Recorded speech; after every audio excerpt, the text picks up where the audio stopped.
Welcome to Facts TV News, where everything is true. Two wanted men surrendered to Westmoreland police. Two men who were wanted in Westmoreland for serious crimes turned themselves into the police on Monday, July 25th. They are 33-year-old Vivian Godfrey of Rickett Street in Savannah Lamar, Westmoreland, who was wanted for shooting with intent and illegal possession of firearm and ammunition, and 30-year-old Francel Lawrence of Spanish Town, St. Catherine, who was wanted for murder.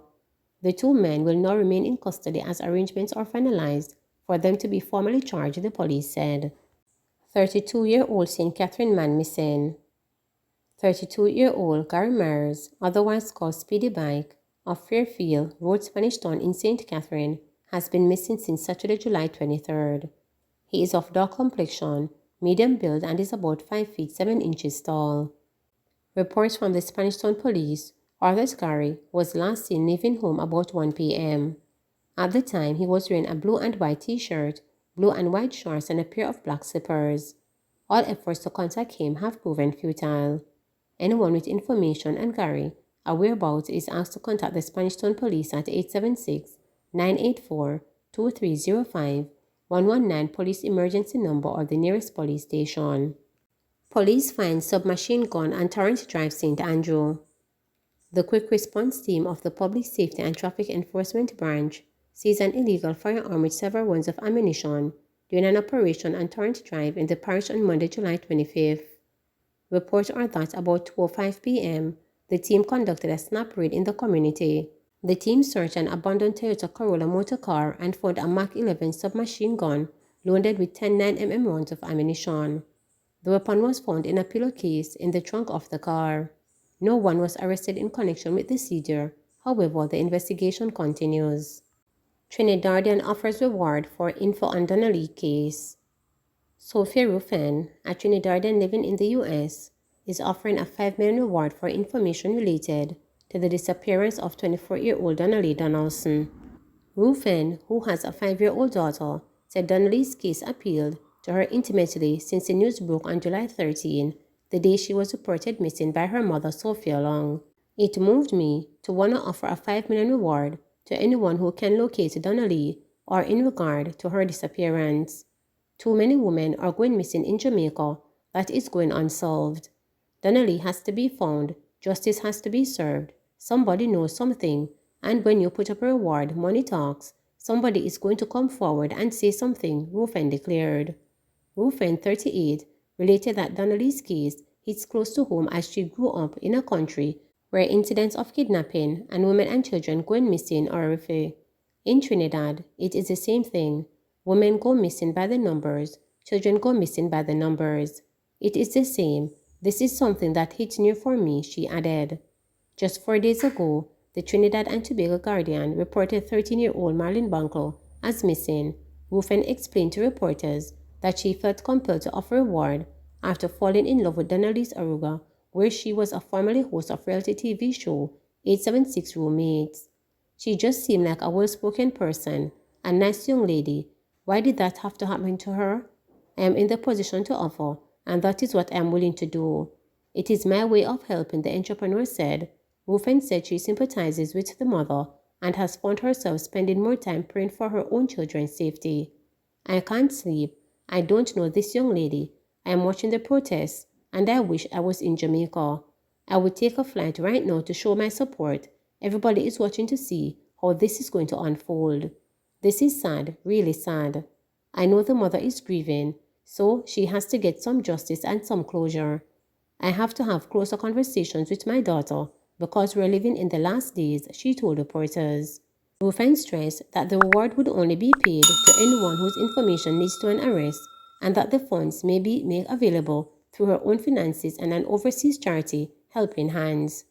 This is a woman. This is somebody's daughter, somebody's niece. So this is a reason to be concerned. And furthermore, I am from the Caribbean. This could have been my sister. This could have been my aunt. This could have been anyone close to me, she said. Meanwhile, the police have assured all concerned parties that the investigation is being conducted according to the highest standards. In a release, the police say the investigative team will this week have a close review conference with the Director of the Public Prosecutions and senior members of her staff. Triple shooting leaves 2 dead in St. Anne. The community of Coley in St. Anne was the scene of a triple shooting early Monday morning. Police said the 3 men were shot by gunmen at a gathering. 2 of them died. The deceased have been identified as 38-year-old chef Kadir James and 19-year-old farmer Dimitri Harvey, both of Coley. Senior Superintendent Dwight Powell, head of the St. Anne Police, says 3 men with handguns and a rifle carried out the attack. Mr. James died on the spot. The other 2 wounded men were taken to hospital, where Mr. Harvey was pronounced dead. Jamaican man in Cayman pleads guilty to overstaying and altering travel document. A Jamaican man who overstayed in Cayman for 10 years, who was caught trying to leave the country on the passport of a man who was murdered 4 years ago, pleaded guilty when he appeared in the Caymanian court on Monday. Dennis Ramsey was arrested in May as he attempted to board a flight to Honduras. The passport was in the name of Domar Wright, who was shot and killed in March 2018.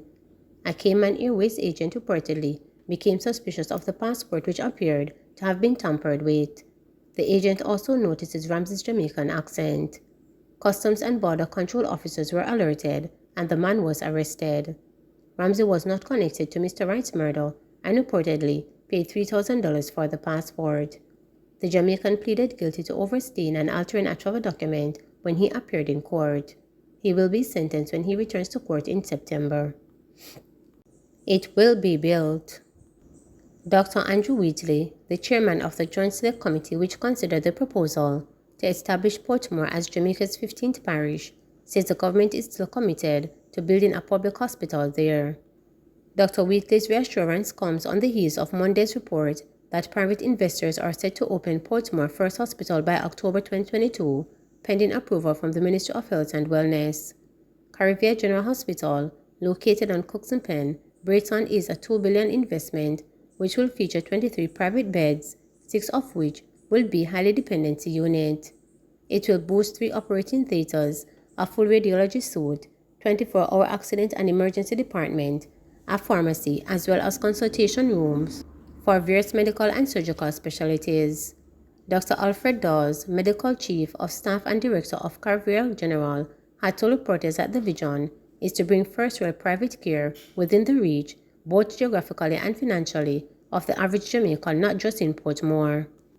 Reacting to the story, Dr. Wheatley on Monday told reporters that he welcomes investments of this nature, especially in healthcare, and underscored that the government's promise of a public hospital in Portmore is still on the table. Notwithstanding my support for this private entity, the government is still committed and will be building out a public hospital for the parish of Portmore. The Prime Minister gave that commitment, and it is still in train. It will be built, and plans are far advanced to have that done. That was a commitment that was made, and that was a commitment that will be kept. It is being sorted out as we speak. The hospital for Portmore, the public hospital for Portmore, will be built to offer service for the general public, Dr. Wheatley said. This private facility only complements the public facility that will be built. Just like you have in other parishes, for example in Kingston and St. Andrew, you have Andrews Memorial, which is a private facility that complements the government services. You have medical associations and other such facilities offering private services, and even the Tony Waits Wing at the University Hospital of the West Indies, offering private services and specialized services.